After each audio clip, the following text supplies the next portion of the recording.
So either I saved them from a previous pumpkin or I bought them, but it was fun for the kids to see. We have different kinds of squash, butternut squash. The environmental educational tool also gives students lessons in other subjects like math and art. We have all subjects that come out here because our art teachers will even bring out their students to do drawings. And they'll sit and just focus on a leaf and do a leaf sketch. For many students, growing a garden is a new learning experience. All their fruits and vegetables are so good. For them to come out here, to be in the outdoors, to not be in front of a computer or a TV screen, that they're out in God's world and experiencing just how things grow. And there's a lot of leaves in it, and it's outside, and I love outside. This is the 5th year for the garden. The school got a small grant for an environmentally friendly watering system. In Brooklyn Park, Sonia Goins, CCX News. Find more local news stories at ccxmedia.org and follow us on social media.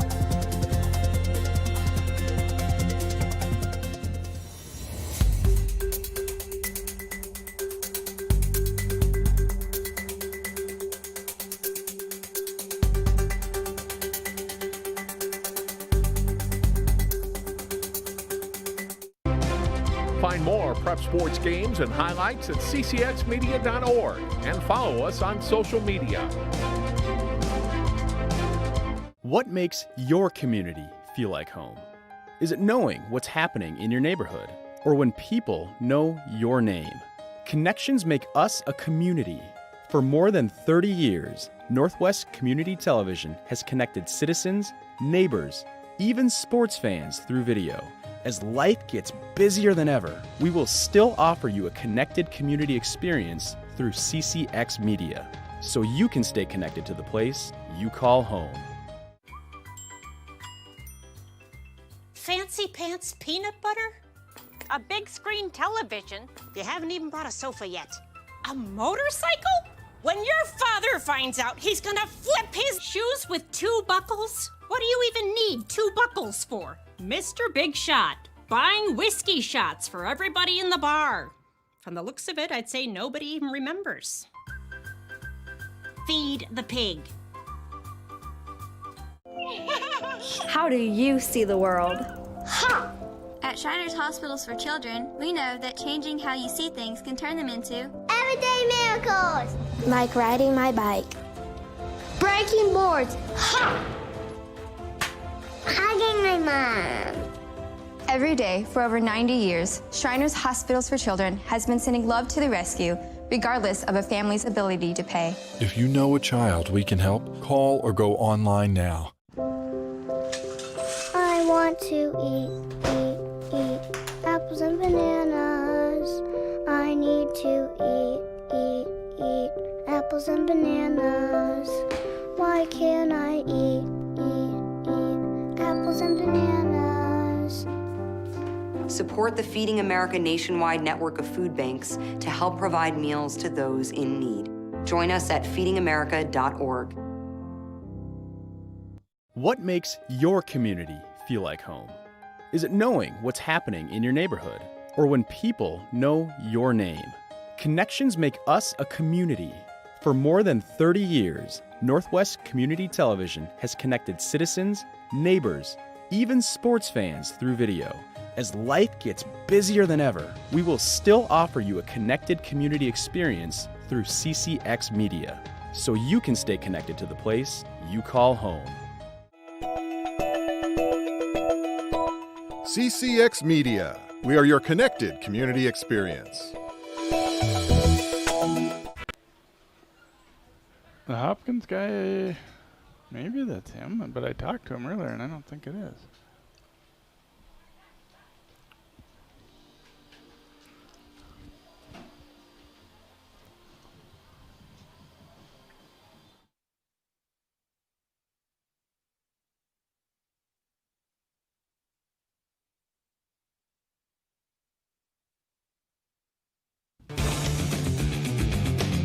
A shortened regular season is heading down the home stretch for local boys soccer teams. Today it's the second meeting of the season between rivals Hopkins and Minnetonka. Lake Conference Soccer is up next on CCX.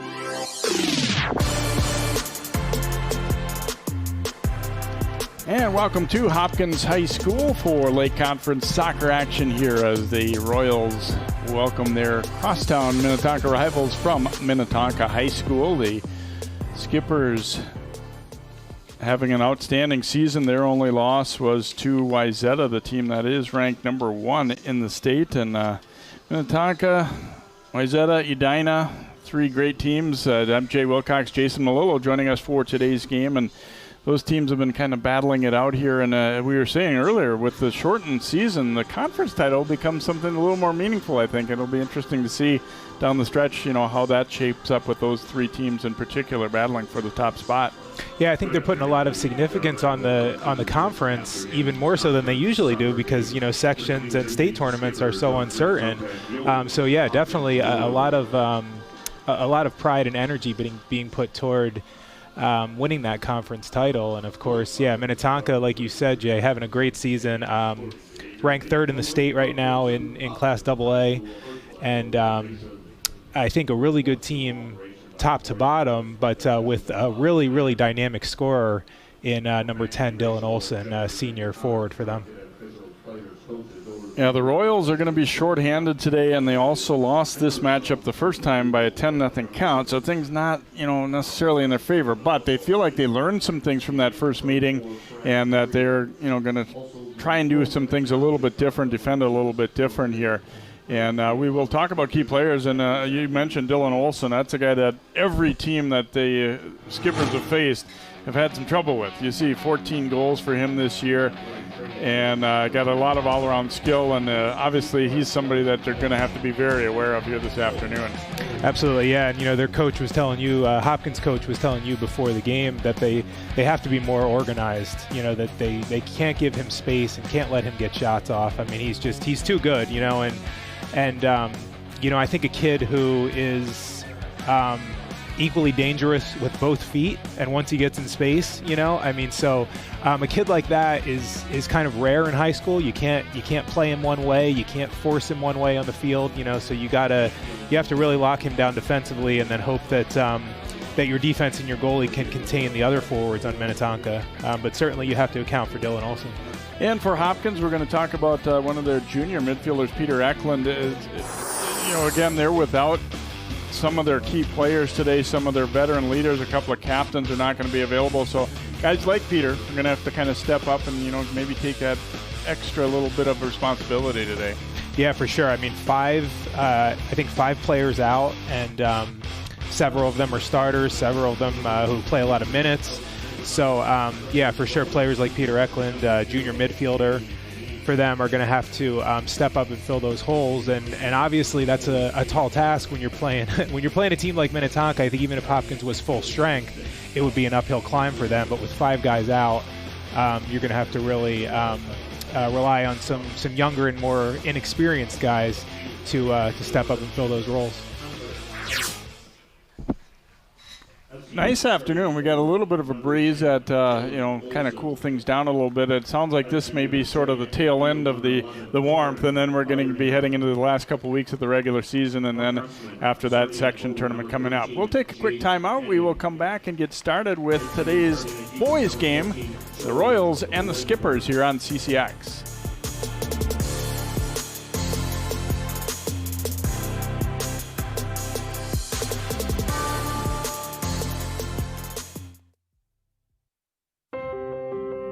When I first saw a turtle, my heart was full. Now anything but lonely. We have this deep connection, this heart connection. He just wants to be close to you and part of your life. Every day with Turtle is a perfect day. When I'm holding her, it makes me feel calmer. I think everything he does shows how much he loves us. When we adopt a shelter pet, we discover they're a little bit of a lot of things. But they're all pure love.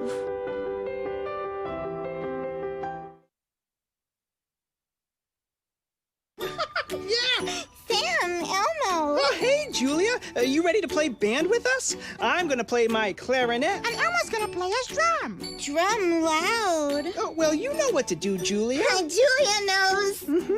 With Julia's autism, loud sounds can be too much. But she still loves to make music.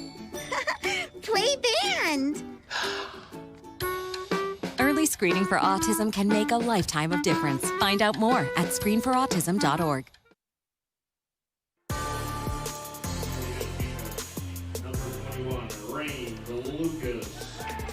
Teams being announced to the crowd here, and of course we've got crowds allowed for soccer in most schools, not all, but limited to 250 as we get set for our national anthem here. With the play of our national anthem.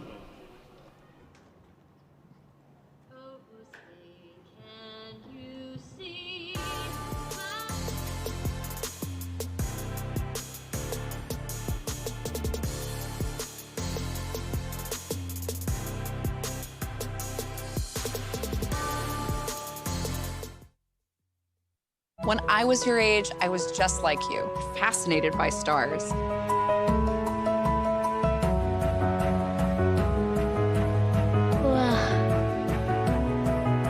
But now I get to search for life in the universe. And who knows, maybe life is looking for us too. So we're like aliens to them? Yeah. Does anyone want to be a scientist now? I do. Awesome. We need more girls in STEM. Maybe we can find aliens.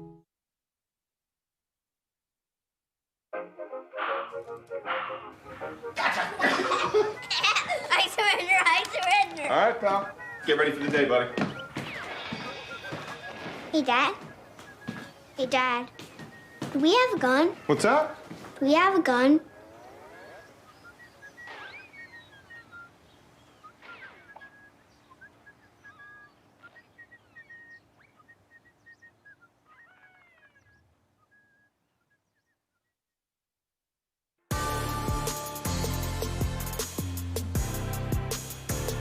And welcome back here to Hopkins as we get set to begin this evening's contest. It'll be Jamie Deneen, a junior, in goal for Minnetonka.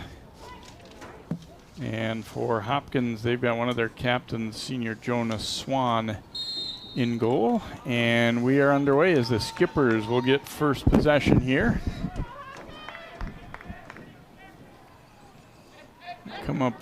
Try to come up their left side here as Torrin Firehammer sending it up. A little slip, and that one will get out of play. We get a throw coming here for the Royals. Certainly the best name on the roster, Torrin Firehammer. Yeah, that is a good name. Even whatever sport you're in, that would be a good one. As Roman Madison sending it long here for the Royals. And back pressured there was Jack Olsen. The Skippers had a couple of all-state caliber central defenders last year that graduated, so they've had to get some new guys into those spots, and Jack is one of the guys that Coach Mike Rogers pointed out has done a pretty solid job for them. Hopkins feeling good about getting some possession early here. You get guys get a few touches on the ball at least and get the ball into Minnetonka's zone and see if you can make anything happen from there. Nice volley ahead, though, and here come the Skippers briefly, and then broken up by Nolan Ryder. Hunter Chemnitz coming to try and secure that ball for Tonka, had it briefly, and then the Royals able to force a turnover here. Pass blocked by George Lindbergh, throw coming for Hopkins.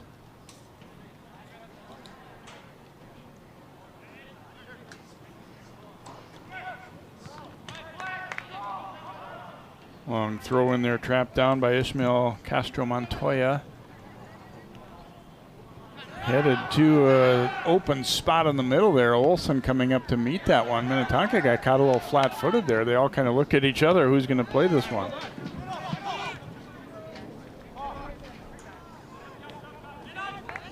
Battle for it here. Chased down by, or tried to chase it down, Jose De La Cruz. Instead, it'll be a throw coming up for Hopkins. Yeah, the skipper's looking a little disorganized defensively right now early on, Jay, and Hopkins trying to control the middle here. Nolan Ryder's pass, though, off the chest of Montoya, so we get a throw here for Minnetonka.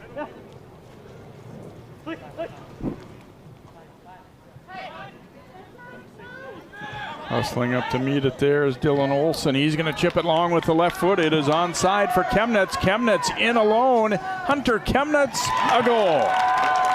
Swan came out, tried to meet it. He's asking for an offside. The officials say no way, and Chemnitz will get the goal here for Minnetonka. Just 2:39 into the match. Well, you saw right there, we mentioned Dylan Olsen before the game as the player we were spotlighting, and you see the move right here. I mean, he gets a little bit of space, and he just plays a perfect ball to Chemnitz, and Chemnitz is in all alone, and the goalie really with no shot there. A player like Olsen, you know, you give him a little bit of space to operate, he's going to make a play, and that's exactly what happened right there. Third goal of the season for Chemnitz. See Hopkins, and it sounds like that happened to them a fair amount in the first game, and I think Chris Swenson pleading that one should have been an offside, and that's, you know, it's a fine line. You're looking to do to defend in such a way but not give stuff like that up, and that time it cost them, and I don't think Hopkins agreed that that play was onside, but the official didn't see it that way, so Chemnitz getting, by high school soccer standards, a pretty wide open breakaway. You don't see that all that often to that degree. So just when we were kind of thinking that Hopkins had gotten off to, you know, a decent start in the first couple minutes, all of a sudden, bang, the other way it goes and a breakaway goal. I think what can happen for Hopkins, too, is, you know, they know how dangerous Olsen is. Maybe they got a little too aggressive. The entire defense came up, and then you leave Chemnitz kind of behind. And with a player that has the touch like Olsen, you can't let that happen because he's going to make you pay if the whole defense moves up. Jack Olsen sending that one ahead, deflected over to Ben Chung, and then he's looking long, and again, this time they will get the offside. We got a replay now of the goal, and we'll take a look to see if it was in fact onside.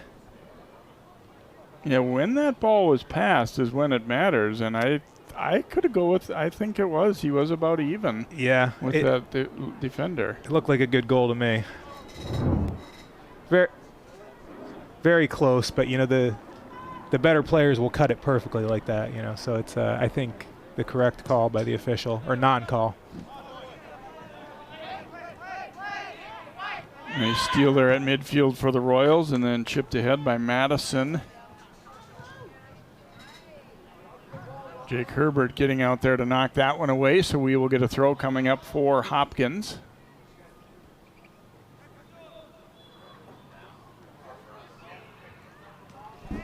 Eklund controlling it here now for Hopkins. Bumped off it though, and it will be a throw for the Royals.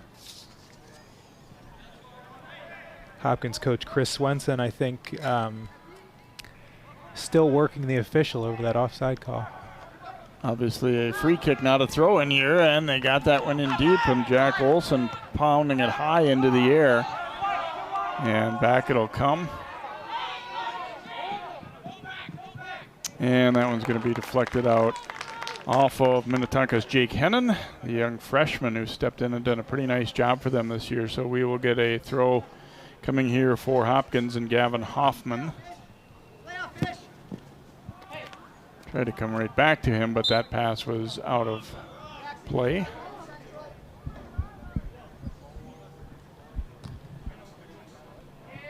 So a throw here for Minnetonka, and they're telling De La Cruz, you got to back up a little bit here.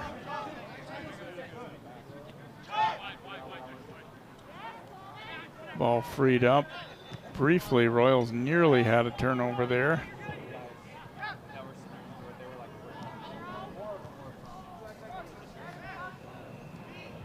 And now it's going to roll out of play. This will be a throw coming for Hopkins.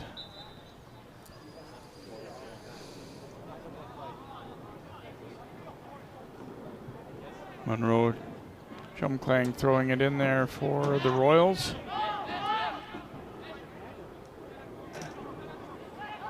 Nice takeaway in Minnetonka, looking to go back to the attack and send it long again. Was going to be offside anyway, coming way out. That time was Swan to meet that one, well out of the box there, so he had to play that one with the chest. I think he was feeling, based on what we saw there, that maybe last time he felt like he laid back a little too much and let them have that breakaway opportunity. Yeah, that looked like the same type of play developing there, and I think, yeah, a nice aggressive move by Swan to come out and thwart that. I don't think he's going to let that happen again. So Mike Rogers there. They had the Skippers in the state tournament 2 years ago, 2018, and he was telling me tonight that, you know, they're eager to face Wayzata and Edina again. They lost to Wayzata, beat Edina the first time around, but he said honestly those three teams all have a lot of good players, and it's pretty even, you know, when they go head to head. So yeah, Tonka's only lost this season to Wayzata. As you mentioned before the game, Wayzata ranked #1 in the state, so, you know, obviously a very good team, but yeah, a lot of talent in the lake for sure. And Buffalo and St. Michael Albertville are finding out that in soccer, at least, they're going to need to step it up to compete with the top teams as they joined the league a year ago. Olsen knocked down, and this is going to be a penalty kick coming up as he was tripped up.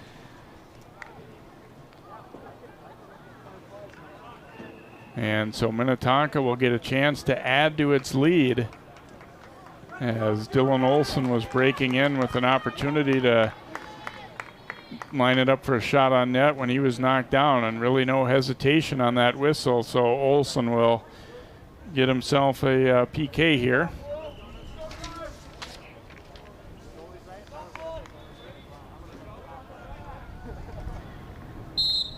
Swan will try and guess right. Here comes Dylan Olsen with the left foot, and he scores it. Didn't do anything fancy, just kept it low and hard and a little bit to the left of the keeper there. So Olsen scoring on the penalty kick. Yeah, and again, I mean, for the Hopkins defense, you know, you want to be aggressive. You have to be aggressive against a player like him, and those fouls are going to come sometimes like that, I think. But certainly unfortunate he was fouled in the box and makes no mistake on the PK. Eklund lofting this one ahead. Tracked down there by Firehammer, but then taken right back. Royals quickly converting to offense, but then that next pass didn't make it there.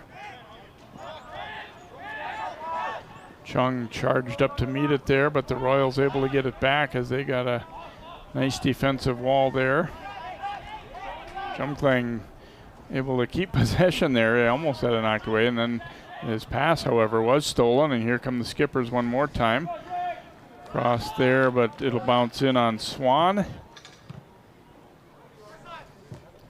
So the Hopkins, you know, plan to try and defend well and, you know, kind of stay in this one for the first half and see where it goes from there has kind of already gone a little bit out the window, maybe because Minnetonka's been able to convert on a couple of a breakaway and then a penalty kick.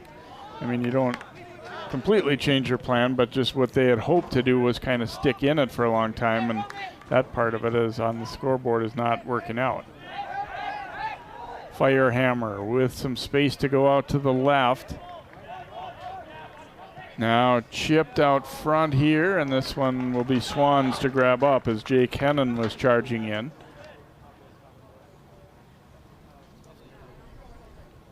Swan will put his foot to it here. Strong header there by Alec Rodriguez, and now we get a foul call going against Tonka. Free kick here for Hopkins. We've played just about 10 minutes, and Minnetonka has already gone up by a 2-0 count here on Hopkins. Have the girls match for you as well here on CCX. Opportunity from way out high there, and that one will roll well wide of the mark as Coleman Chin stepped up to try and take that shot. And you see Hopkins is having quite a bit of trouble controlling the middle of the field and just turning, just turning in the middle and getting into their offensive half of the field. So that's something that they're going to have to try to improve on here going forward. Correction to Eklund with that last shot attempt for Hopkins. Now controlling his fire hammer. Once again, the skipper's trying to come up that left side. They'll throw it in for Olsen here. Dropped it back, but broken up by Chin. It will be a throw for Tonka. Obviously, with some guys out, Hopkins, bench is going to be a lot thinner as well, so it'd be interesting to see. They may not sub all that much. That pass going all the way through to the other side, and De La Cruz unable to run it down, so a throw coming for Hopkins. That one might have been wind-aided, I think, a little bit. He got a lot more on that cross than he wanted to. Yeah, the wind coming across the field that way. They step up by Rodriguez, but then intercepted and turned by his fellow number 6, Gavin Hoffman, for Hopkins. Olsen came up to put a little pressure on that one, but second opportunity will get it up the field, but then Rodriguez, a takeaway here for Tonka. He's going to use his keeper as he comes back to Deneen. Now Rodriguez being pressured a little bit, got it away to Herbert. Going to come back with it toward Rodriguez. He'll just leave it go for Deneen. Going to switch over right side now, Jack Olsen. Olsen looking to bang this one long toward De La Cruz, and here he comes. Beautiful ball. Puts the brakes on, then they try to go outside. Nice play by Hoffman, though, to get in front and break that one up, or that one could have spelled trouble. And Hoffman, though, had it taken away. Harrison Odom in there for Tonka. And they're not going to take any chances. Just stepped up and hammered that one out. It'll be a throw here for Minnetonka. Right there again, nice aggression by the Hopkins defense.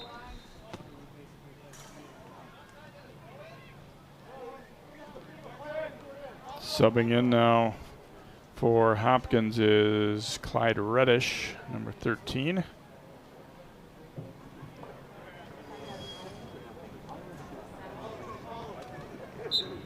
Ryder will take this throw for the Royals.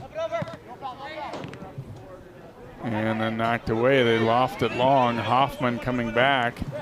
Thought about going back to his keeper, but a nice job as he turned away. I think he got a little guidance from Swan as well there, and kind of just shrugged off the onrushing forward to Hennon, trying to disrupt him a little bit there. But Skippers with possession again here. And that ball a little too far for Firehammer, and it will be a goal kick here for Hopkins. You saw a few minutes ago Hopkins in the middle of the field trying to turn, and it's, the Hopkins midfielders, they're receiving the ball, but then the Minnetonka defenders are right on their backs right away, so they have no attempt to even turn and try to make a play. And then when Tonka gets control of the ball, they're moving it very well on the ground, and they're making concise passes. Here's Hennon. Strong footwork here. He's not very big, but he's skilled. And chip to the front. Hennon trying to get to it, but Swan will slide out and cover that one up. Defender got a piece of that one, disrupted things, and it slowed it down a lot, and Swan able to pounce on it here for Hopkins. Swan has given up two already, but it's hard to kind of put it on him. One was like a completely clean breakaway, and the other was a penalty kick. So haven't really had much chance on either of those, obviously. So we get a throw here for Minnetonka as De La Cruz will take it.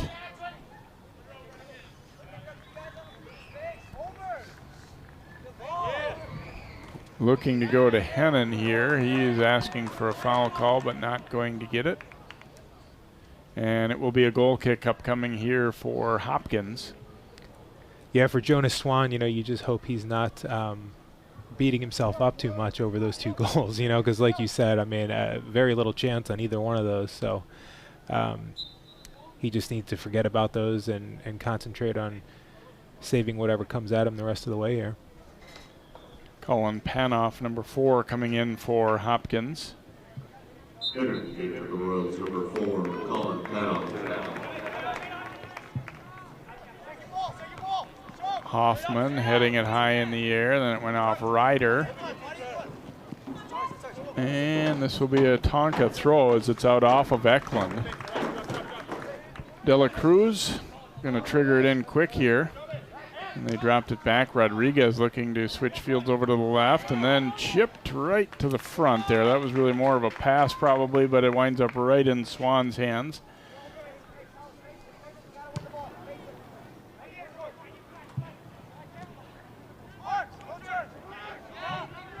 Obviously for Swan, I mean, you'd rather that your team was the one winning and possessing the ball and all that, but I think sometimes it is kind of fun to be busy, you know, just to test yourself. Here comes Olsen up the left side. Oh, and a near miss there as you had Hennon going to the net.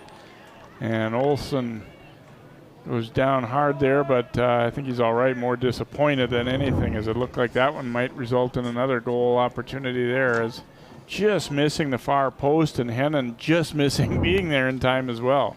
You see just how explosive he is. I mean, just, you know, a couple steps and he's by the defender and then plays a perfect ball into the middle.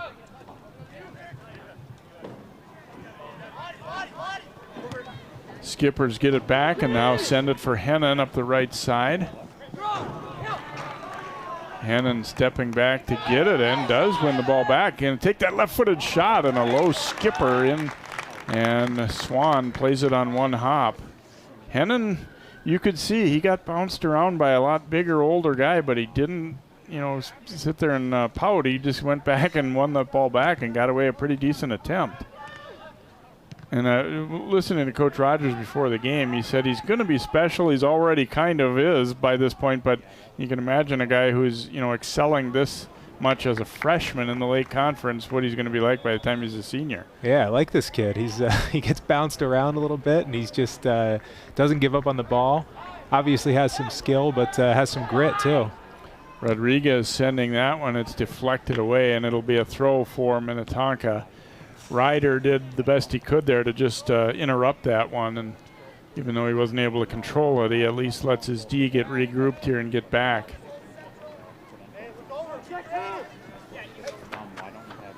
De La Cruz with the throw-in down toward the corner. Ooh, and a Tonka player going down and a little slow to get up. It'll be a throw for Minnetonka.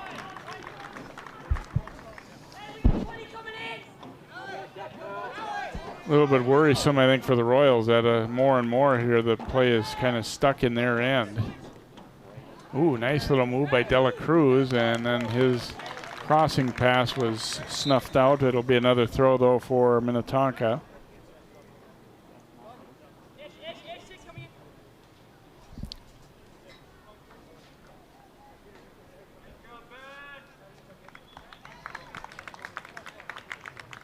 Kato Vodupa coming in for Minnetonka as De La Cruz getting set to throw it here. Rodriguez gaining control out high.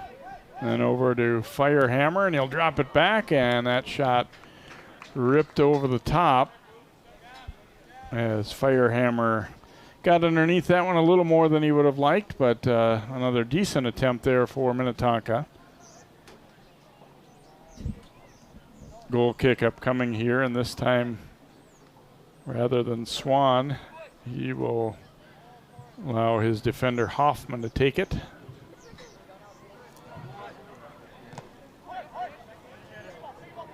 Now Eklund volleying that one ahead, but there's De La Cruz getting to it for the header.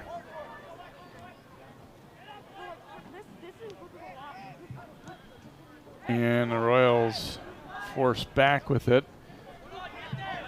Good hustle to come meet that one by Madison. And now Hoffman as they'll, go the other way, but then a player slipped, and Lindbergh with the interception. Out to the outside, now chipped. They looked for Hennon out front. It didn't quite connect, but again, you see, it doesn't take long before a turnover leads to offense for Minnetonka there.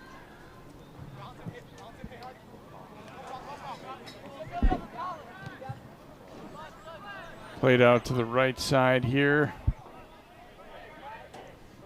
And lost there as Reddish tried to slide that ball to the outside, but got a little bit too much on that touch and rolled it out of play himself. So a throw here for Minnetonka as Hennon will get a breather now, and Charlie Pears comes in. And Jay, you mentioned a lot of the play being in Hopkins' end. You know, with a lot of guys out and with less subs, that's even more concerning.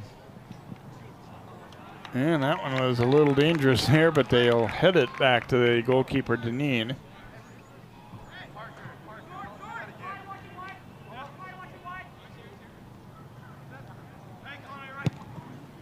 Deneen driving this one upfield. Header there by Chumklang for Hopkins, but then the skippers wind up with it. Adupa sending it over for Herbert. Chipping it with the left foot way across. Opportunity perhaps here. Headed to the front and tapped in by Charlie Pears. And the skippers will go up 3-0. Charlie Pears. Boy, that ball pushed to the outside there, and they did a good job of spreading things out and getting to that one and getting that cross away. Yeah, you see that initial touch just into the box area was just cut perfectly, and then the pass from Alex Gonickman to Charlie Pears, and he puts it away. Yeah, I think the cross hit a defender's shoulder, but then there was really no back support defensively. Pears was all alone, and you got to like his efficiency. I don't think he'd been in the match for more than about maybe a minute, and he gets a goal. So coming off the bench to do that pretty quickly was pretty impressive. But the other thing you notice is once he received that ball near the goal, he had quite a bit of time to take that shot, you know. So again, the Hopkins defense may be a little out of position there again. Well, and Coach Rogers from Minnetonka said that he's liked his team's depth, that when they've subbed this year, they generally, you know, it isn't one of those things where you notice a big drop-off, and that's kind of what you're mostly hoping for out of your subs. I mean, yeah, they're not always going to come in and get a goal right away, but, you know, do they continue with the play? Here's Pears, another attempt, and that one will be wide of the mark. So goal kick upcoming here for Hopkins.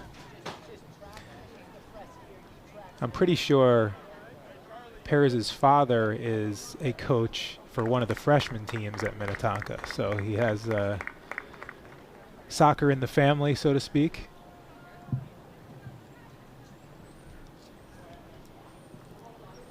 And he is actually the player who's a little bit banged up now. So Pears, an eventful afternoon already, comes in off the bench, gets a goal, and then has to leave with a little bit of an injury here.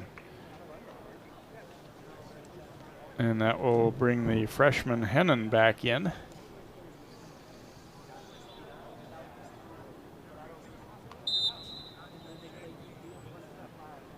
See, it looks like holding kind of the back of the knee area there. The trainer comes over to tend to him. And Lucas trying to shield him from that one. It will be a throw for Hopkins.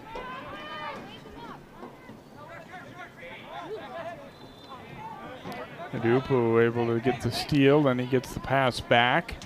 He'll drop it over to Parker Flynn, and then he swings it around right side. Herbert trying to run it down. And he's going to get a corner out of it, as Herbert knew by that time he didn't really have much that he could do with that one, but the right play there, the good play, is to make it a corner kick. Alec Rodriguez will line it up for the corner kick here for Minnetonka. First corner kick of the day for either team. And that one is Hennon knocking it in. As it went over Swan, he tried to swat that one and off the body of Jake Hennon, and then a defender tried to cut it off and couldn't quite do it. So So Hennon will get that goal. Another look as he comes in right off the midsection and then almost kept out by Eklund, but not quite. So Hennon will get his 4th goal of the season and the 4th goal of the half for Minnetonka.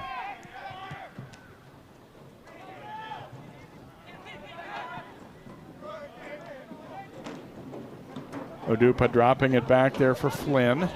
We'll swing it around now, Jake Herbert.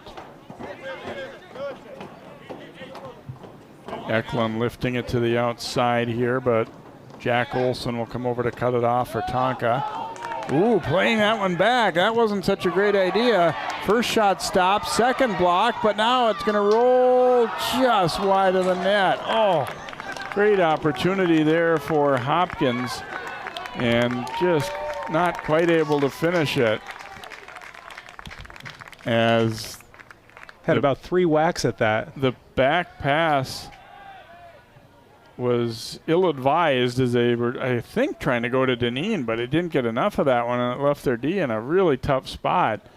And then there was one shot blocked and another, and the third one just kind of rolled wide. There you see Deneen got a piece of the first one, and the second one blocked by Chemnitz. Oh, would have been a nice one to get on the board for Hopkins, but it results in a near miss.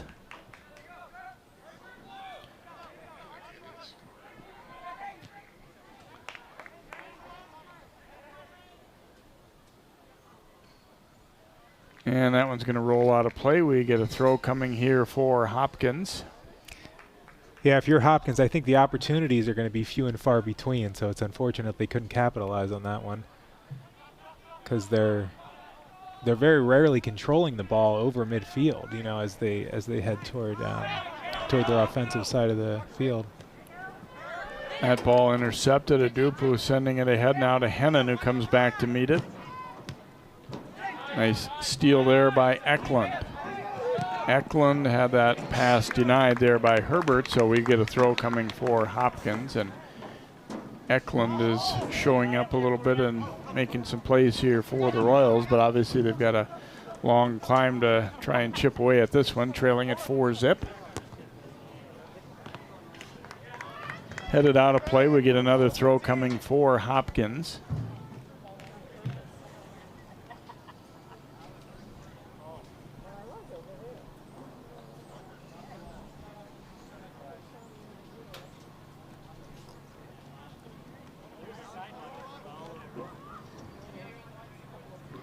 Said Hopkins has had trouble scoring goals this year, but considering their pretty small goal output, having won 3 games, not bad. I mean, so obviously they've had some games where they've had some shutouts and won games that way too. So, and there's a dangerous pass back, almost stolen by Emil Leiden. Nice step up by Chemnitz. Send that one straight up the middle, but picked off.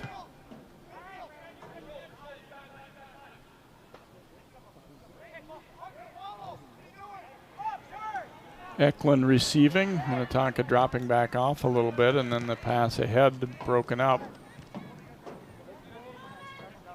Adupu trying to win it back there, but couldn't do so as Chin then had his pass blocked. Here's Rodriguez up with the steal. Nice step in there by Hoffman.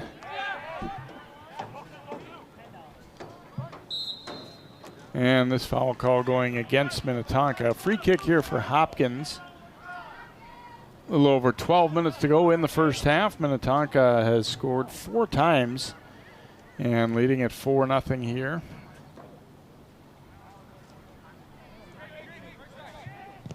Hoffman gonna send this one deep into the box. And a volley that's going to go way up over the net there by Dos Santos.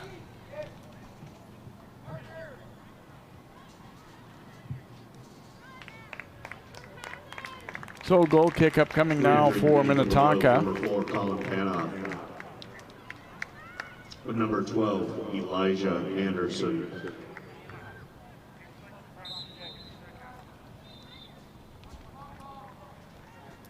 Chemnitz will drive this one way upfield. And Hennon trying to run onto it, and he gets to it. Or excuse me, not Hennon. Here's an opportunity for Leiden instead. And there's Swan with the stop. Great save. Leiden read that ball pretty well. That was a free kick that went about 3/4 of the field. And he waited to just the right time to get a couple touches on it and then let a shot fly. So it will be a corner coming here for Minnetonka.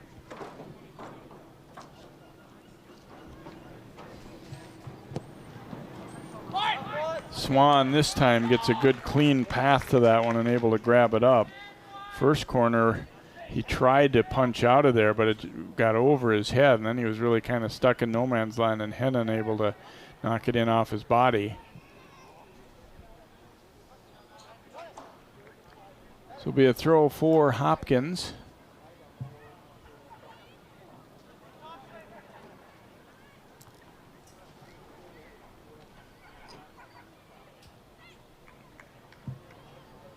Important for Hopkins. I know, Jason, it's easier said than done, but not really be thinking about the scoreboard now. Not hang your head. Just come out, say let's try and win this last 10 minutes of the half, and then let's see if But those are things that are good in practice, but sometimes hard to do when you're trailing like this.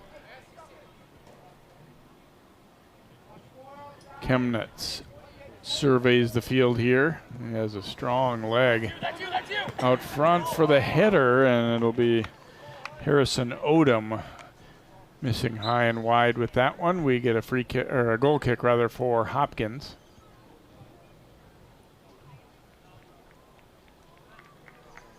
Hopkins subbing in a few guys, a moment ago, and maybe like you're saying, Jay, a little fresh blood in there, and guys that are fresh and a little better rested that can, help them try and win this last 10 minutes. It'd be nice if they can put one in. Wouldn't cut the lead significantly, obviously, but I think for their mentality, it would be important. Sent here for Leiden. This one was offside.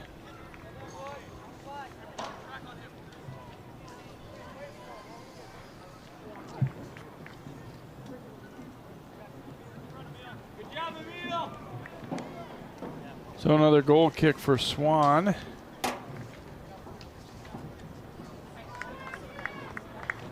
I'm sorry, not a goal kick here, a free kick after the offside call, and it will be Hoffman taking it.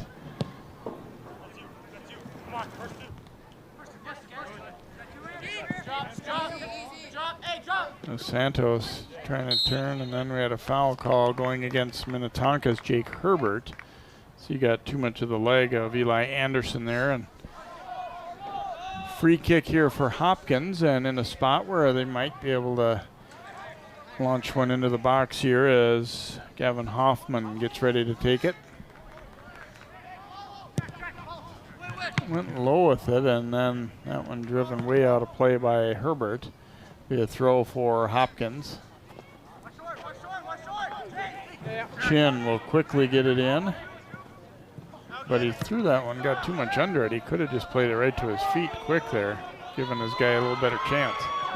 Race for it here, and they're able to shield away as Owen Murphy was hoping to get a breakaway chance if he'd been able to jar that ball loose. Throw in here for Nolan Ryder now for Hopkins.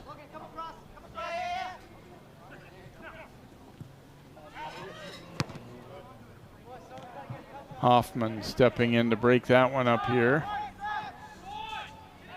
And then the ball wound up back with him, a holding call there. They got a little bunched up, and Hoffman wasn't sure where to go with that ball, but just kind of held his ground and was pushed a little bit, so it'll get a free kick.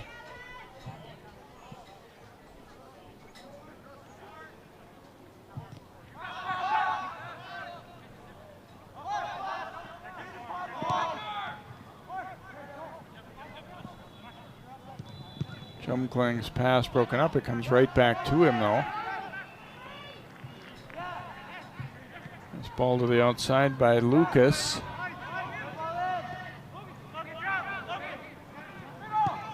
And into traffic they go. Couldn't quite get a shot attempt.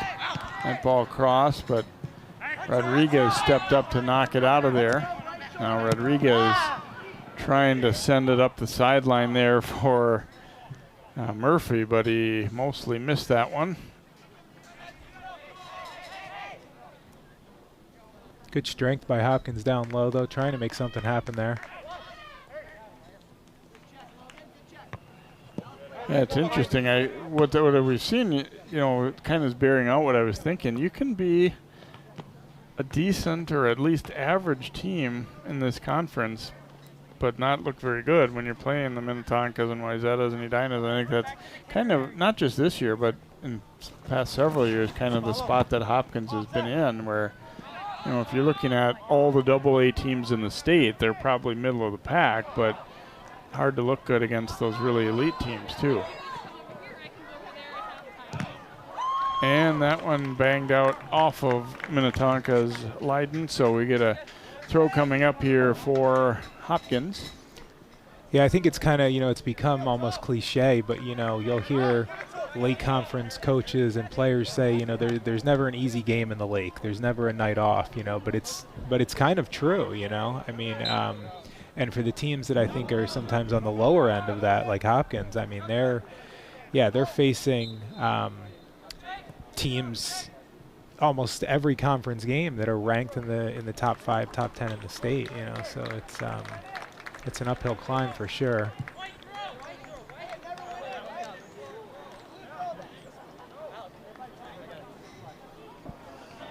I'm noticing, you know, Minnetonka coach Mike Rogers has had a lot of his starting forwards out for quite a while now, including Dylan Olsen. So giving some of the reserves a chance to get some playing time and see what they can do. And Olsen got nicked up a little bit in their last game as well, so they that I would guess could be one reason why too, that, you know, they've already got a nice lead and all, and that'll be a push call, so a foul against the Royals.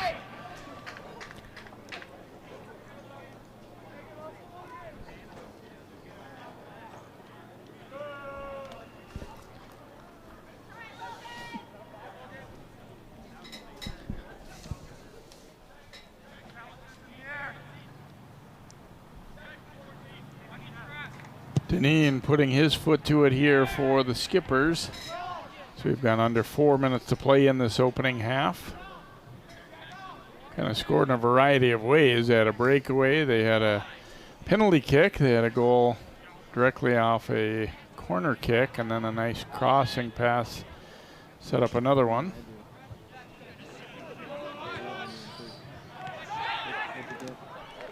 Ooh, nice step up there. Able to win that ball and avoid the collision there was Sketch Dos Santos. And then a pretty nice ball up the sideline there too. Very nice sequence by Dos Santos. Chemnitz stepping up with the left foot there, and we'll send that one long up the sideline, and here they come up the left. I like the way Minnetonka has been able to, as that ball crossed right into Swan. Minnetonka has been able to use both sides of the field a little bit too, and that's kind of the sign of a good team if you're not entirely right-handed or left-handed, as it were, as a team. And you see the way they're able to send those balls out to either side on just a perfect angle for a forward to run to that pass and receive it kind of in stride, and then they're in and with a good scoring attempt most times, or at least a chance to get a shot at goal. Yeah, and you do find teams that, you know, don't necessarily excel at that are so direct that they try and come up the middle all the time, and then you run into a good defensive team, and then you wish you had worked on more a little bit those using the wings better. Drop back here to Swan. He'll send it out to the right here as the Royals. Oh, there's a clean takeaway, and opportunity now, the pass to the middle, turning and trying to go with it as Eden. He gets the shot, and Swan with the save. Pretty good move there by Eden to be able to drag that one by the defender and get a little bit of a rip with the left foot. You see, dragged it past the D, and Swan was ready.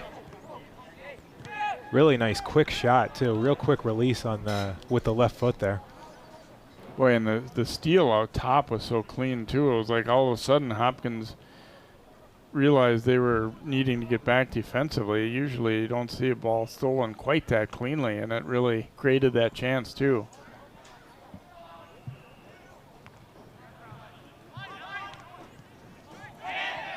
And that'll be a push call against Minnetonka's Murphy. So get a free kick coming here for Hopkins. So we've been under a minute to play in this opening half, and Royals trying to see if they can't generate something off a dead ball situation here as Hoffman. This is where Hopkins really needs to try and make something happen.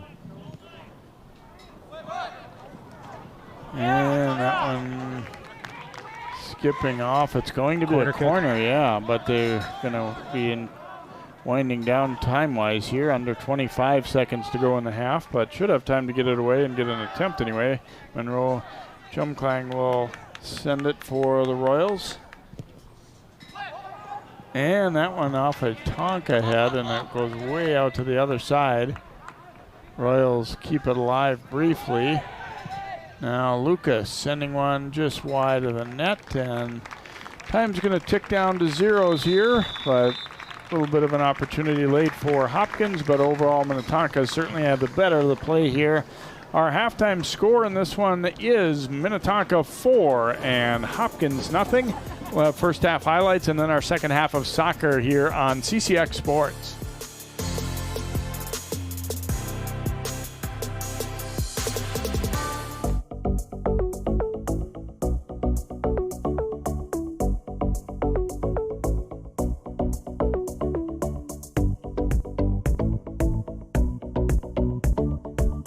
Hi, I'm John Jacobson from CCX Media, and this is our production truck that we roll out of our garage hundreds of times each year. Now, we use this for corporate events, concerts in the park, and other music events, city parades, and of course, over 150 high school games here in the northwest suburbs that we televise each year. Let's go take a tour now of what this truck looks like on the inside. Now let us show you some of the equipment that is involved in putting together a TV broadcast here at CCX, starting with our video production switcher. Now this is where our director will sit during a game or an event that you may be watching online or on our channel. He'll be here pushing the buttons, switching cameras when you watch a game and see it go from one shot to another. That all happens here, where he has to punch a certain button to get to another camera or to call up a replay, bring in a graphic. All of that happens here through the production switcher.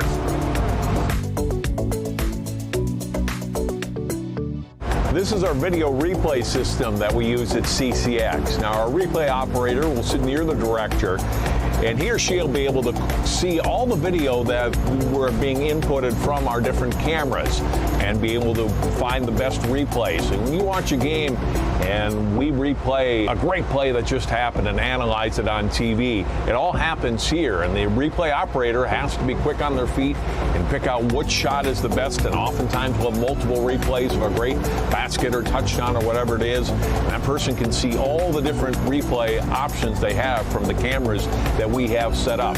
They can also build video highlight packages that will run at halftime or at the end of a game or between periods of a game, depending on the sport, and other video pieces. It all happens here at the replay system. As important as video is to a television production, so too is audio. And this is the board that our audio engineers will sit at during a telecast, during one of our games. They control the mic levels and the mics themselves for the announcers of a game they might be watching. They can also play music, say under some of those replays that we talked about before, or going into a break, just by hitting a number of different music selections that we have up here. Also, any commercials that play, the audio for those commercials will play out of this board as well. So a very important component of what we do here at CCX during our productions.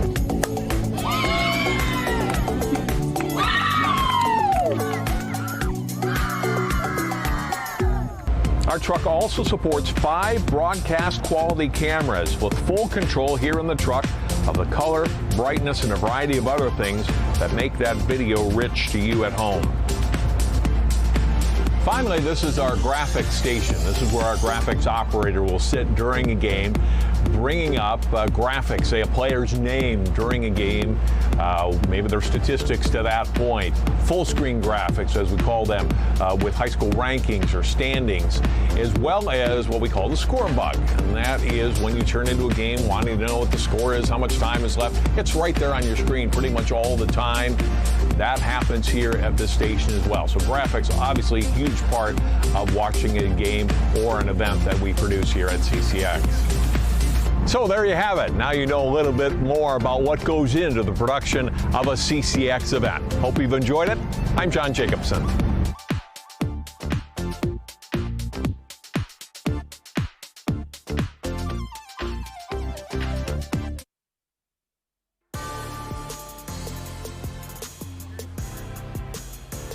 Minnetonka leading Hopkins by a score of 4-0 at halftime of this one. Lake Conference action, and we've been talking about how tough the Lake is, not only this year, but pretty much every season in boys soccer. And coming into the game, the standings up to this point, as Minnetonka's only loss was to Wayzata. The Trojans got beat by Edina 1-0 on Tuesday night, and Edina has had losses to Wayzata and Minnetonka, so obviously those three at the top have been kind of the cream of the crop and battling it out. Wayzata hasn't played quite as many games as Edina there, so there's still a lot to be determined down the stretch here in the conference race, certainly. Let's look at some highlights from the first half, and obviously mainly Minnetonka as they have kind of controlled play here in the opening half. Get Dylan Olsen cutting it to the middle here, takes the long pass ahead. Hopkins was thinking and hoping it was offside, but instead Hunter Chemnitz coming in on a breakaway, and just over 2.5 minutes in, he scored there. Swan pleading their case. Then a penalty kick, and Olsen able to bury that one with ease for the Skippers in the 8th minute there to make it 2-0. Couple of minor chances for Hopkins in the first half, not a whole lot to speak of, and then another one where they were hoping for the offside, they don't get it, pass to the trailer, and Kerr is able to knock that one in off a nice cross by Gonnickman, and then off a corner kick, it's Hennon off his chest, trapping that one down and in. Eklund fighting to try and keep it out, but couldn't do so. And then Hopkins, probably their best opportunity right there. Couple of chances at it, but just couldn't quite get it to go into the open net as Deneen was way out. And then here's a big save. Swan diving as Leiden tried to go to the short side. Leiden got another pretty good look right there, and Swan making back-to-back good saves down the home stretch of the first half. As we check out our stats, you see the Skippers definitely with the heavy edge, and shots, fouls, there weren't a whole lot, and corner kicks also not a whole lot, but Minnetonka did convert on one of their corner kicks. We will come back here to Hopkins High School in just a moment. It is Minnetonka leading Hopkins by a score of 4-0. You're watching Lake Conference Soccer here on CCX.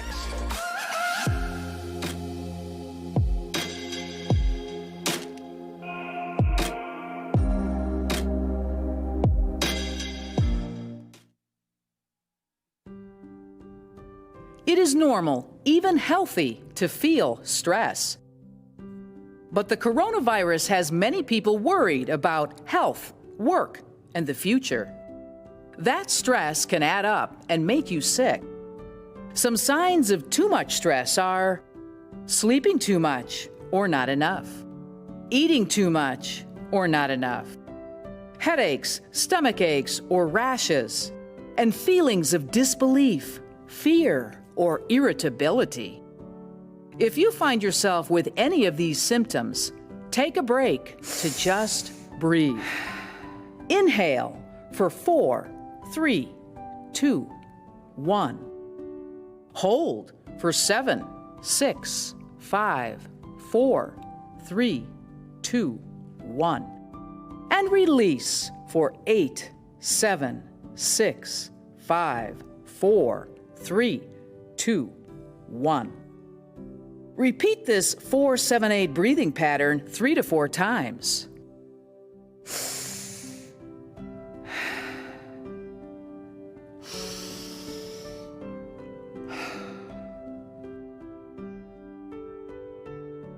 For more mental health resources, visit NAMI.org/coronavirus.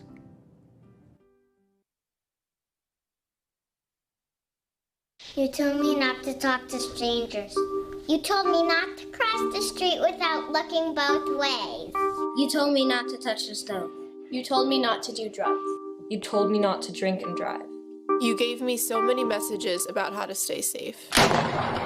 Why didn't you keep me safe by properly storing your gun?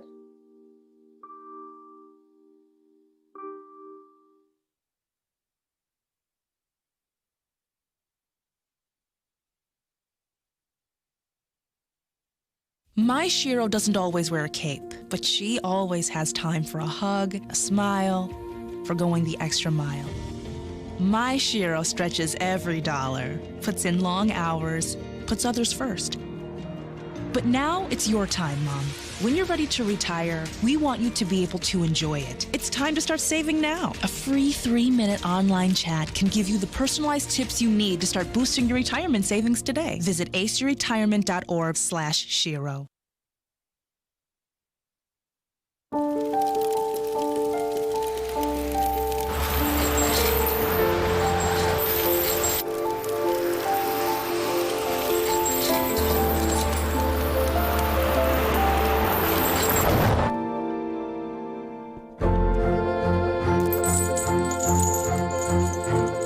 Did you know dragging chains can spark a wildfire?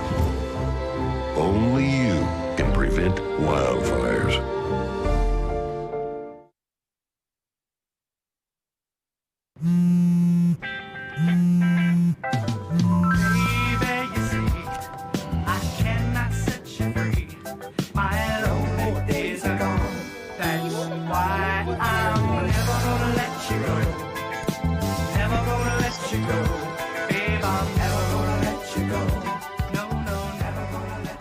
Here you go.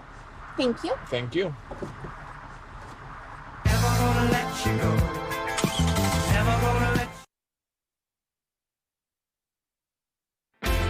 CCX Media, your source for great local programming, is now available on Roku and Apple TV. Our free app allows you to stream all 3 of our channels live. You also have access to a large on-demand library, including daily newscasts and full sporting events. To find the app, go to the store and search CCX and download our free app. Then sit back and enjoy all of your favorite local content. Now available on Roku and Apple TV.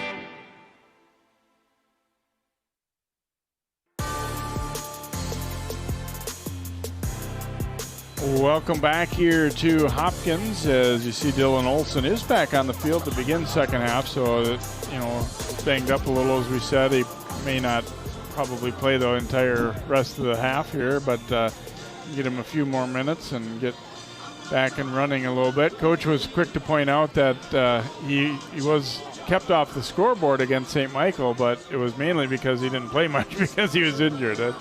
Said if you were wondering, why he didn't score any in that game himself. I think Coach Rogers probably thinking about Dylan's long-term health throughout the season, so yeah, he'll probably play a few more minutes here, but I would imagine, wouldn't imagine he would play the entire second half. Royals able to win possession there, and we'll get a foul call here, though, going against Minnetonka. So free kick for Hopkins out near the 40-yard line as they get themselves lined up. Yeah, I think you were right what you said right before halftime too, Jason. Opportunities off dead ball situations are going to be something that they probably need to take advantage of. Just the way the flow of the play is going, probably not going to generate a whole lot just off their regular sets. Here comes Olsen, trying to drag it around Hoffman. Hoffman held his ground. Olsen trying to win it back. Hoffman, though, stayed with it. Nice job. Very nice play by Hoffman. And then played a pretty good ball up the line, but they just couldn't quite get to it. And it will be a throw for Minnetonka. You saw Hoffman had to kind of recover on that because Olsen turned him around, but he was able to recover and play him nicely after that. Chemnitz heading it, but it will go into the bench. And again, the bench this year is more like chairs spread out. It's amazing how quickly you get used to that, though. The first game of the year when I saw that, it seemed kind of weird looking, and now you're just like, oh, that's just how it is. Chemnitz trying to get himself free for a shot. Nice job defensively by Rains Lucas. However, it will result in a corner kick for Minnetonka. Rodriguez making his way upfield to take it. Chemnitz scored the first goal of the match on a clean breakaway, and he was in one-on-one that time, but the defender Lucas held his ground pretty well. Yeah, we'll see Rodriguez. His previous corner kicks, he really just sent them straight into the middle. This one lofted up a little higher. Got a head on it, and there's going to be a foul on Minnetonka anyway, climbing the back. A little interesting. They chose not to have anybody really in tight to bother the keeper or get in his way. They're more with the formation of guys making runs from the top there and looking for a header. And that one would not have counted anyway because they called for a push there trying to get to that ball for the header. Herbert knocks this one out of play. We get a throw coming for Hopkins.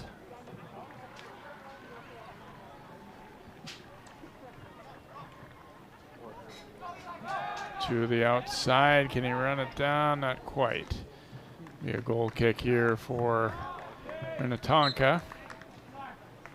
And Logan Ashby will come in. He had generated a little bit of offense. We saw the halftime highlights, and he had really the best chance for when Minnetonka made an errant pass back and got a shot that was snuffed out by Deneen, and the second one hit the defender, and then the third one rolled wide. Chemnitz coming to meet it there, but that one's going to be intercepted. Ashby trying to turn, or excuse me, that was Montoya.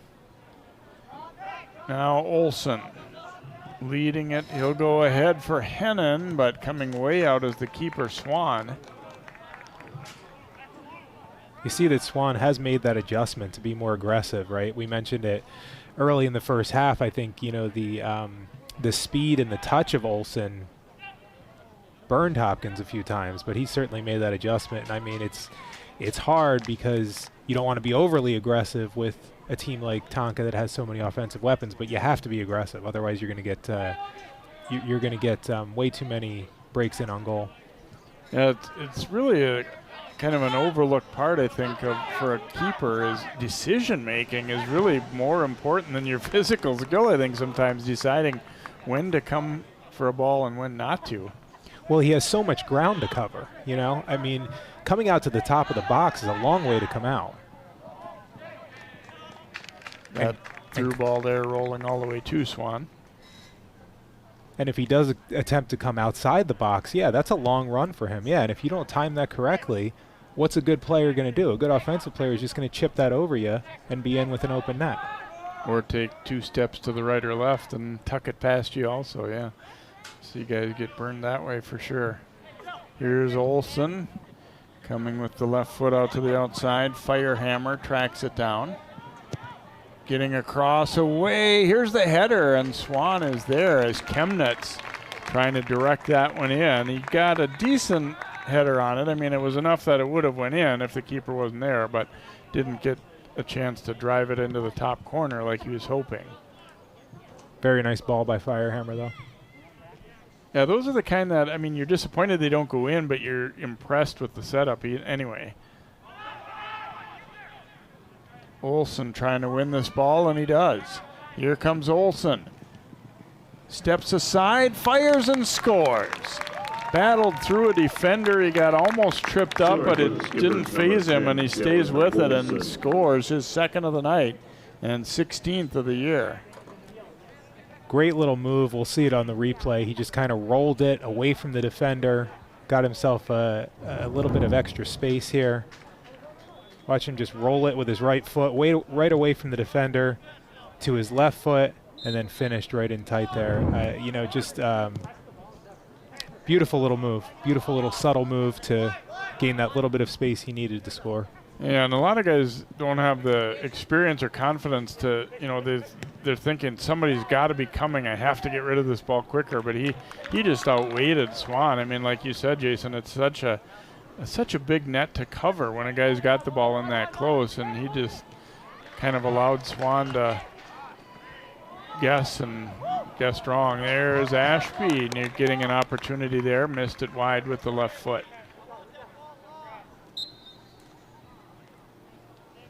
Yeah, I like what I'm seeing from Ashby. You know, big kid, maybe doesn't quite have the foot skills of some of the Tonka players, but big kid, he's aggressive, he's determined, you know. When he gets a little space there, he's able to move the ball and get in a position to take a shot on goal. Kemna's pass broken up. Battle for it here, and Chung is going to play it back all the way to his keeper, Deneen. He will swing it around to Herbert.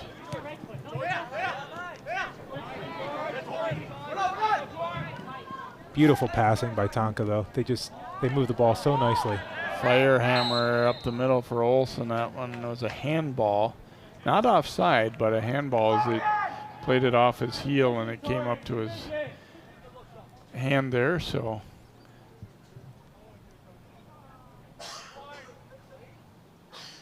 Free kick here for Hoffman of Hopkins.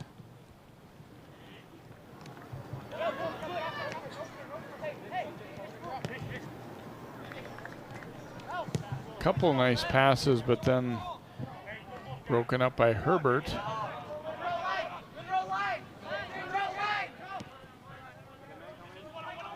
See if they're going to turn it back, and they do, to Swan, and he will drive that one upfield.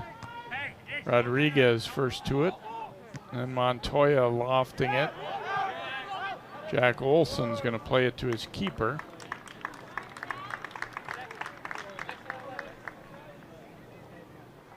I feel like I'm seeing that more maybe this year. Guys are using their goalkeeper without hesitation, and I think one of the things that's made that more a good play is this turf. You're not getting the strange bounces that back when we were playing a lot of games on grass where you just couldn't really count on what the ball was going to do as much as you can here with this turf. And now it's been long enough that most of the teams around let's say the Lake Conference have it and everything, that I think most of these kids would be like, I've hardly played a game on grass even, you know, but obviously it's still not 100% that way. Yeah, playing it back to the keeper on grass is never a good idea, I don't think, you know. Olsen got banged up again, it looked like he took a shot in the back. He was slow to get up again.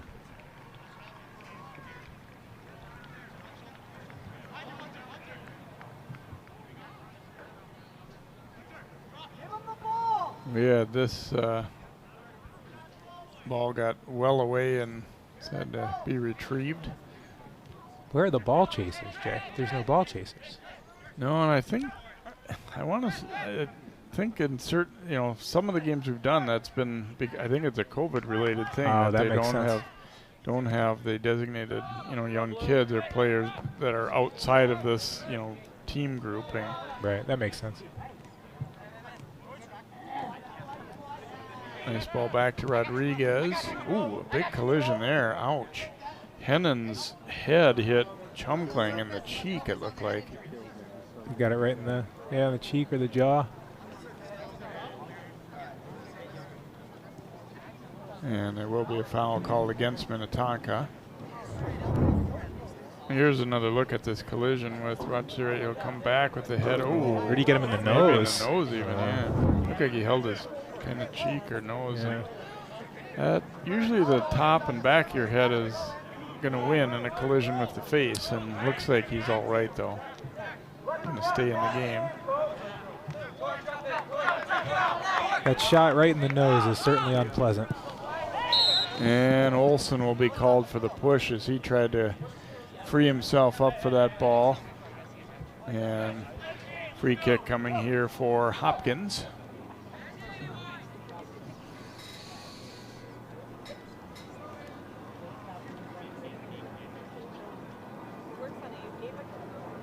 Center referee coming over for a quick conversation, and we're going to have a yellow card issued to Coach Swenson on the Hopkins side, and that one actually, I think, came from the AR there, and he's talking about that head collision, and Coach Swenson, I think, felt like it was not by accident that Hennon's head went back into his player there, and so the center referee didn't hear it. He was waved over, and then so the yellow card issued, and I know Coach a little frustrated there, but just kind of turned and went to sit down. And, you know, he's sticking up for his player there, I think, a little bit too, because I kind of thought the same a little bit, that Hennon looked like maybe he was a little frustrated, so he kind of was a little bit careless with his head there, per se, throwing it back at him a little bit. This one sent to the front and gathered up there by Swan.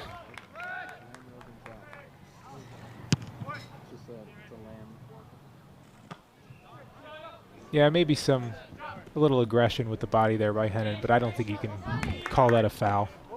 They're both. Ooh, and Chumkling came back hard there and got his foot in there, and that one will be a call against him. So I think that was a little residual from the previous play.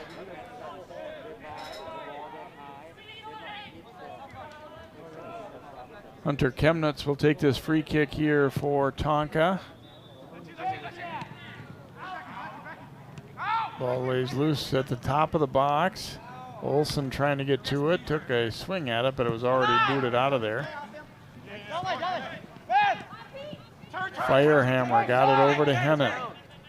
Hennon trying to get some space, playing it to the outside now. Rodriguez, ooh, a nice sliding tackle there by Chumklang. Rodriguez took it back and then was tripped up. Foul call against Hopkins. Starting to get a little bit heated out there for sure, and sometimes in a 5-0 game that's going to happen. Yeah, a little chippy. And now we're going to have a little talking to, not quite reaching for a card, but I think he's indicating that one could be coming if the talking doesn't stop there. So Alec Rodriguez will line it up here. Ripping this one out front off of Swan's hands, and then Chumklang able to get to that one.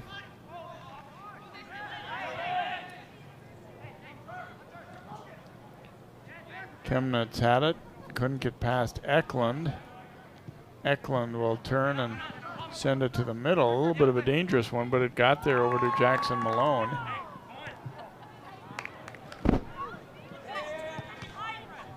Pinballs back and forth there a little bit. You can see guys are going hard after each other now. Guys dribbling, you better keep your head up because somebody's coming right now. And Chemnitz able to take that one away, playing it ahead toward Olsen. Olsen walking in alone, and he shot it too high and off the football goalpost. So a goal kick upcoming here for Hopkins.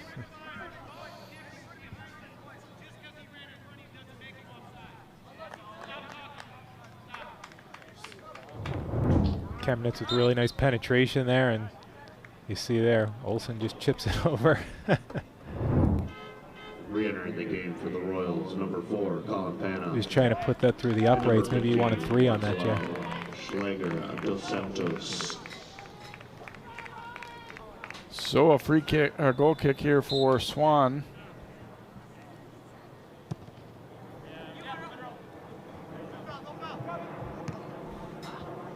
Flicked ahead here toward Olsen. Chumklang trying to play him physical. It'll be a throw for Tonka. Firehammer playing it back to Rodriguez, and then Chemnitz. He turns and rips a shot and just wide. Pretty good passing again there by Minnetonka. Yeah, Minnetonka kind of reminds me of, Jay, you remember some of those really good Prairie Seeds Academy teams we covered a few years back. The ball's hardly ever in the air. You know, they have such skill and such guys that are so good with their feet, the ball's almost always on the ground, and they're able to just connect with passes and move the ball up the field that way and create scoring opportunities. That one up the sideline. wide of the mark, so a throw here for Minnetonka.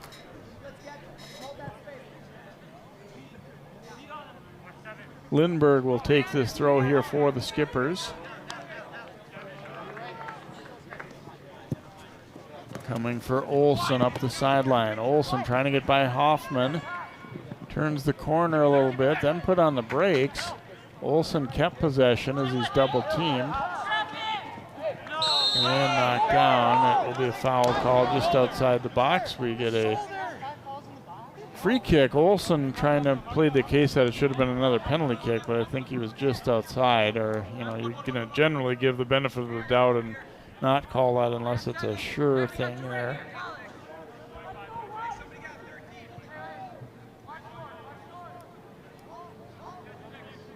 Still a nice spot for a free kick for the Skippers. Olsen will take it.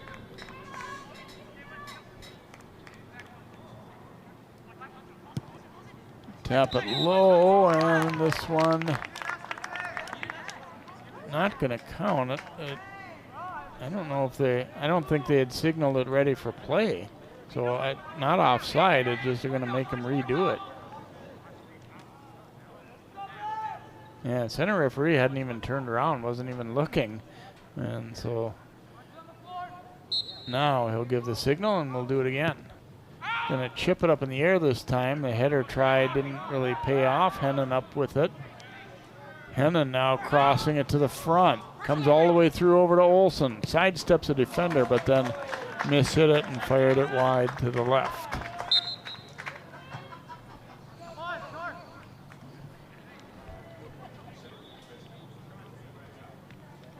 You see the skill of Hennon right there, though. Played it with one foot over to the other foot and then made a beautiful cross into the box. Pears will come back into the game. It'll be a goal kick here for Jonas Swan. Takeaway there by Chung. And that pass misfiring, and the Royals trying to counter, but Rodriguez a nice step up. He's played a strong match. You can see why they are high on him, one of their captains.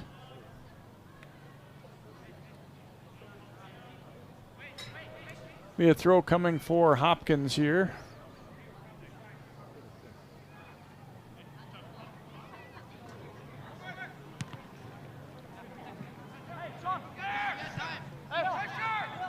Here comes Olsen, stepping to the middle, drops the pass off, shot, oh, and Swan, a beautiful save on Firehammer. Great save. Well played offensively, but then a better stop in net as Swan read that one well. Up the sideline and out of play, a throw for Hopkins. Well, he had a lot of net to shoot at there, but got it maybe a little more into the middle than he would have liked, but Swan really read it well. Swan in great position to make that save.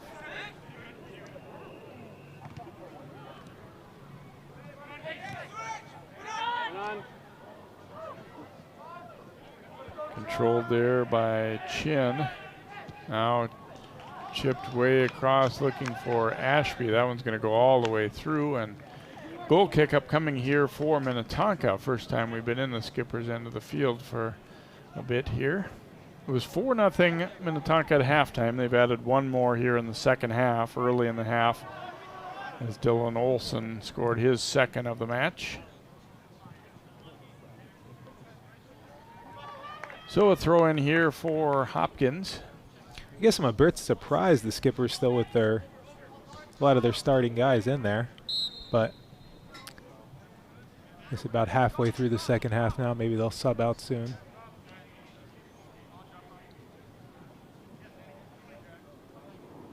So free kick here for Minnetonka. Olsen will take it. Jack Olsen, that is.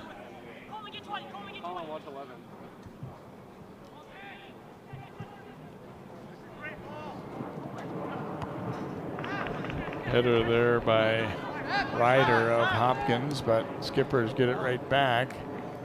And hustling, but not quite able to get there as Firehammer. So Throw in coming for the Royals. Re-entering the game for the Royals, number 12, Elijah Anderson. Anderson will come back in for Ashby for Hopkins as they get set to take the throw. We've gone past the halfway point here in the second half. 5-0 Minnetonka our score.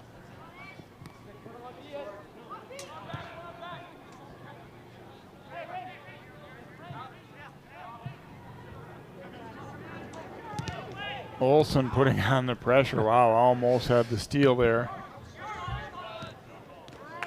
Now Eklund pushing it up. Rodriguez, though, going to almost force a turnover and does.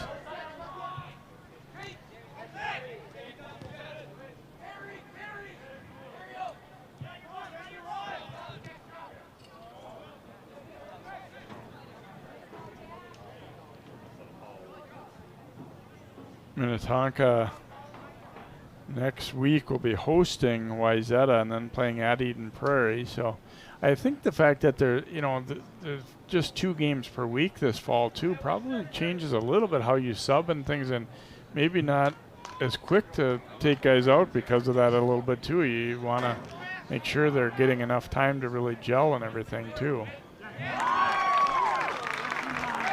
Jack Olsen goes down hard on a clean tackle there by Anderson.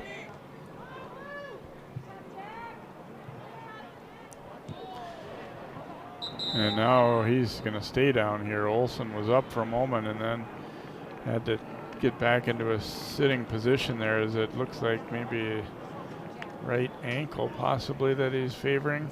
He tried to walk it off, yeah, and then had to sit back down. Knee or an ankle.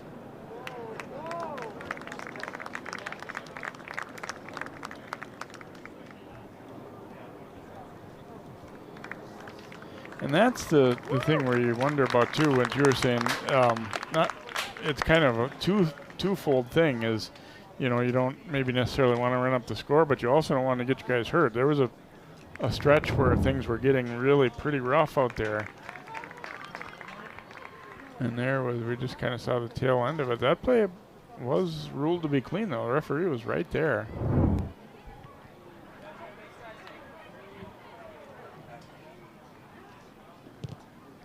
Yeah, certainly for Tonka, I mean, I don't see any benefit to keeping their starters in at this point, really. I mean, with a 5-goal lead and, 16 minutes left.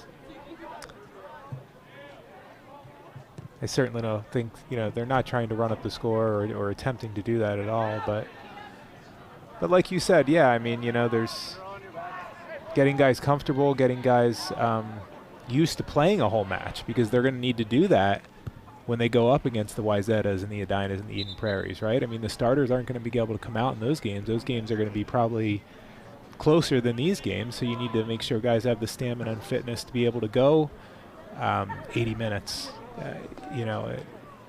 close to 80 minutes a game or more.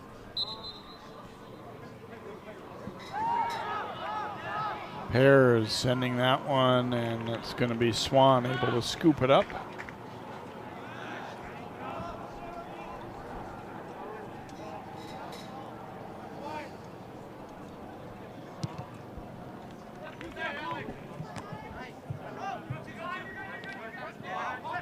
Hoffman playing it over to Eklund. Nice ball to the outside there to Chumklang.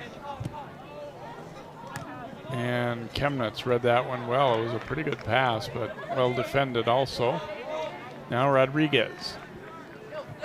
Olsen will turn and survey the field a little bit. Now sending it up, but nobody really home for the Skippers, and Swan will come out to grab it up.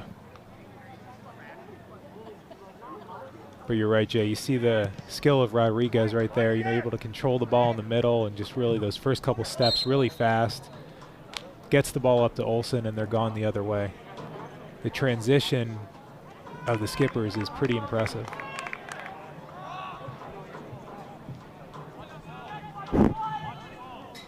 Here's Chemnitz getting set for the free kick here for Minnetonka.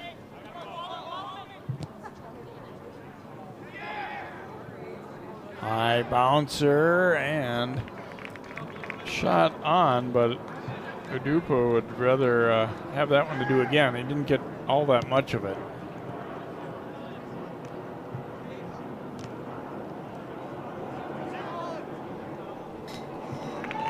Race up the side here as Panoff trying to create some offense for Hopkins. It will be a throw for the Royals.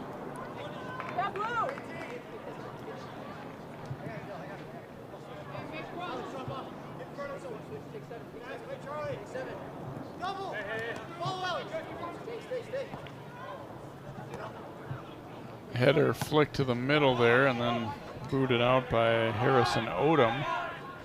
But coming back to get it, and the shot attempt. Let's see if this was off a D. Yes, it was. A corner kick upcoming as Ryder stepped in to try and send it netward there from long range, and it hit a Minnetonka foot on the way out. It'll be Peter Eklund heading out to take the corner kick here for Hopkins. Ryder's had a pretty good game for Hopkins. Pretty solid on the back end and creating some offense here now and again. And again, they would, they're obviously well out of this game, but you still would like to break that deadlock and get one. But he didn't really put that one in a great spot, out too high. Yeah, I think he mishit that. Chemnitz couldn't keep that one alive, and it will be a throw for Hopkins. Again, watch for the girls' game on CCX as well as the Skippers and Royals do battle. There you see what we've got coming up. Obviously that one next, and Minnetonka Wayzata swimming coming Friday. John Jacobson will be on hand for that one. Got some soccer action next week in Providence Academy, and obviously Jason, this week we found out that the fall season wouldn't be ending with soccer and swimming and whatnot, as football and volleyball being added to the mix. So it's almost like we're having like 2 fall seasons this year, really. Yeah, it feels really strange having volleyball and football start in early October, right? But we're really happy for those kids, I think. I know I am, for the chance to get to play, and with all the safeguards in place that we're going to need during the pandemic, but certainly happy for them. And I think probably there's some, they can use some guideposts from seeing what the teams that have already been playing have been doing. Obviously each sport's a little bit different, but I think you can kind of learn some things maybe from that too, and hopefully that helps to keep people safe. I found through this pandemic that you ask 100 people and you probably get about 100 different answers as to what should be happening or what's safe and what isn't and all that. But well, there's so many unknowns, so it's hard to, I think, know what the right answer is, Opportunity here, and upfield come the Royals. Nice ball to the outside as Elijah Anderson trying to track it down. Just can't quite do it. He got a foot on it, but couldn't keep the ball from rolling out. And you saw a few moments ago when Hopkins made a run into their offensive end.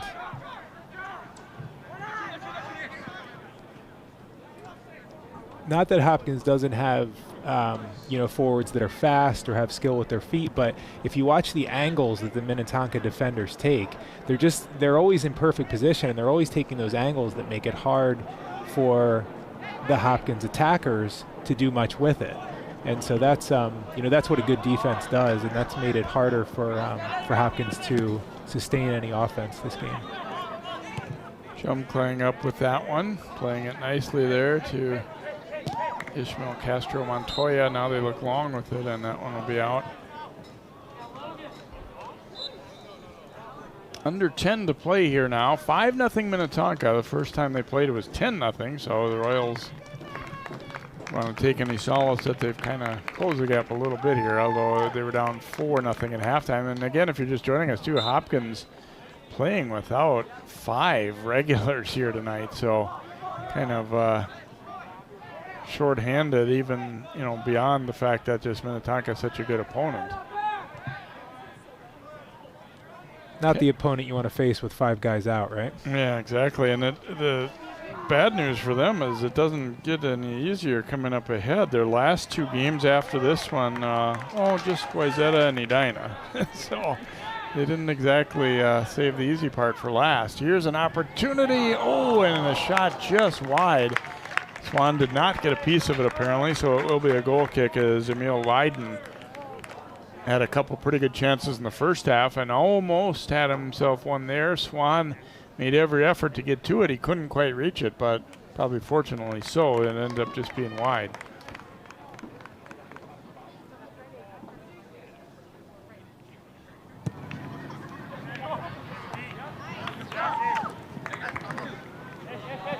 Coming back to meet it there was Montoya, and then a cartwheel over the top. Clean play there as Herbert got the ball for Tonka, and then looks like both guys are all right though. Really nice tackle by Herbert there. Up the sideline and out. We get a throw coming for Minnetonka. Just got word earlier this week too about section play. There will be section tournaments, and all indications are that that's where it'll end. But still, I think a fun opportunity for see who comes out on top, and there'll be some competitive section play. So I look at it as better than nothing, which is what would be the alternative. Ooh. Tonka wanting a foul call there, but they ruled shoulder to shoulder and clean.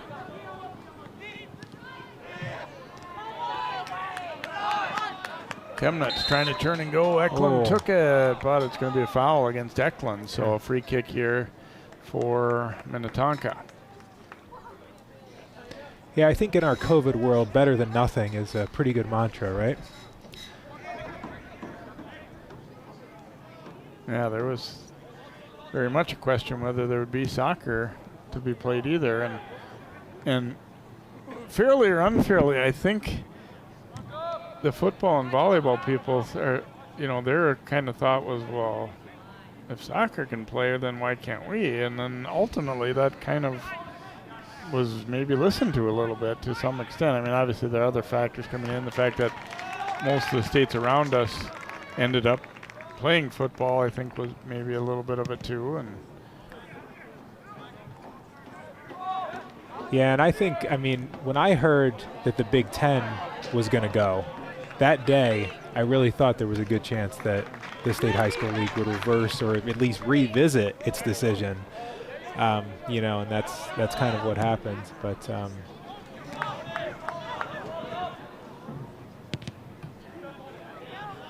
yeah, you were going to have to kind of go with whatever hand you were dealt, but the logistics of starting in March, I think, for both volleyball and football were kind of problematic. Volleyball, not obviously weather-wise because you're in a gym, but more so the fact that that's the big JO season. And for football, I think people were really wondering weather-wise what things were going to look like. Now, on the flip side, football, we could be looking at some pretty cold nights for the last handful of games in the football season this year for sure. But I don't think most teams they're willing to make that trade-off anyway. Well, and then how much does that throw off the 2021 season then too? Right. That's another unknown of how that would have gone for football, not that you need, they would still have a few months off, presumably until the next season started, until the 2021 season, fall 2021 season started, but.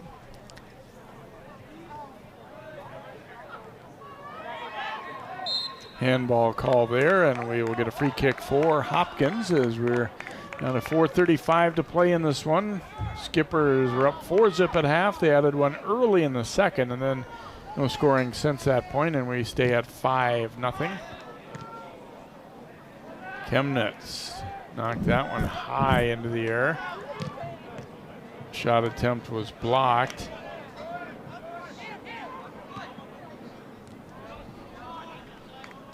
Hoffman, nice job to steal that pass, but then the Chemnitz will just hammer it down the field. And Swan's going to retreat back into the box so he can play that one with the hands. Royals with just about 4 minutes to get a goal here, break the shutout. I'm kind of glad to see that things have settled down in terms of, there was about a 5-minute stretch where guys were getting pretty mad at each other. Things were getting a little chippy, or maybe more than a little chippy, and I'm kind of glad to see that seems to have settled down here down the stretch. But guys are still playing hard, don't get me wrong, but not with the seeming anger that there was for a few minutes there. Herbert lifting it high.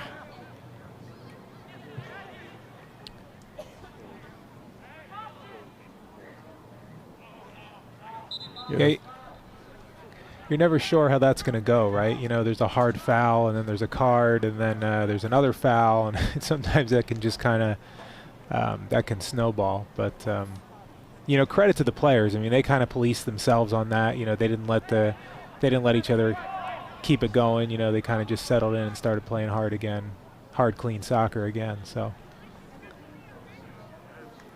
throw coming here again for Minnetonka.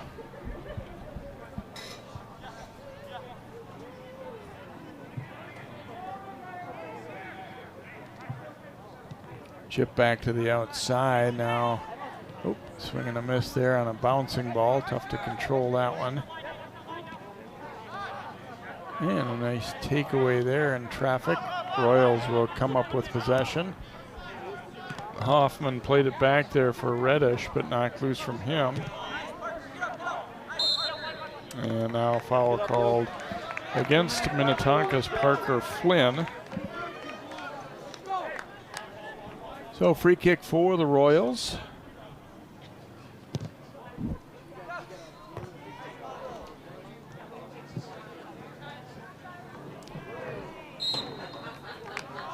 Collision there. That one will go against Hopkins.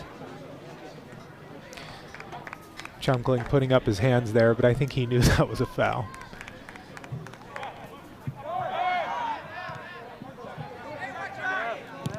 Flynn sending one across, and Swan did a pretty good job to read that one and come out and meet it.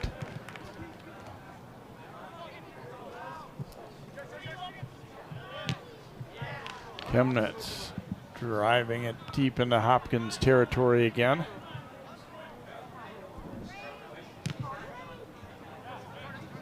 Sent long here, and Swan out to grab it as Pears came in for a look just in case he had any kind of bobble there. Sun's pretty much, you know, gone down, so that's not an issue anymore for either team's keeper to be looking up into the sun. The field's entirely in shadow now.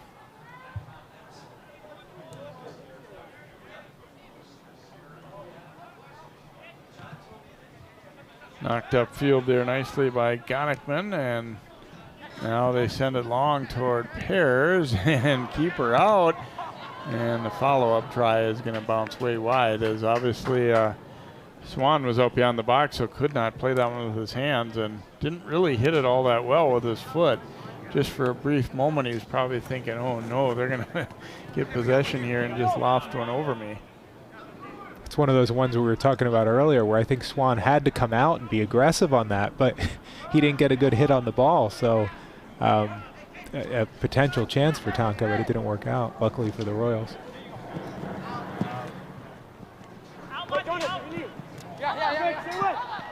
There's Gonzalez winning that ball, putting it out front on a cross, but there's Swan getting to it as the horn sounds here to end this one. So Minnetonka getting its second victory of the season here over the Royals. And Jason, we were able to see why Minnetonka is ranked third in the state and why they have such a good record here, coming out and taking care of business. And obviously, again, Hopkins shorthanded in this one as well. But Minnetonka is just a really good team, too. They are, you know, and it makes me excited. You know, I hope we have somebody at the Minnetonka-Wayzata game coming up here, because that should be a real good game. We all know how good Wayzata is. And going against Minnetonka, of course, Minnetonka's only lost this season to Wayzata, so, you know, they'll be looking for a little bit of revenge and a little bit of, you know, to show what they can do as sections approach.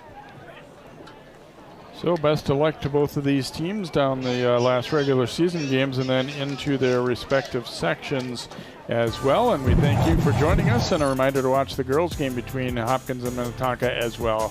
Final score in the boys game is Minnetonka 5 and Hopkins nothing. For Jason Malillo and all of our crew, MJ Wilcox, good night from Hopkins.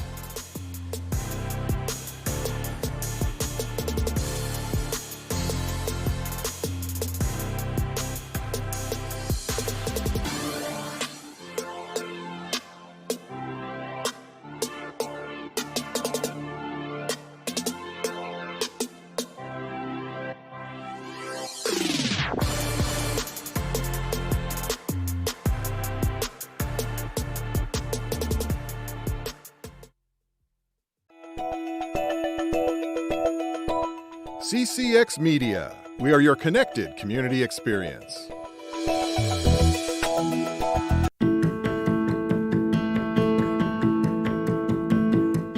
Hello everyone, I'm Shannon Slatton in Robbinsdale. Here's a look at your top stories. Federal officials are investigating an early morning fire at this Brooklyn Center home. They're calling the fire suspicious and believe whoever started it didn't like a political flag that was displayed outside the home. There was a bunch of explosions. Brooklyn Center police say the fire started around 4 Wednesday morning at a home in the 6900 block of Morgan Avenue North. Police officers and firefighters rescued 3 dogs and 5 puppies from the home. Meanwhile, the homeowners were able to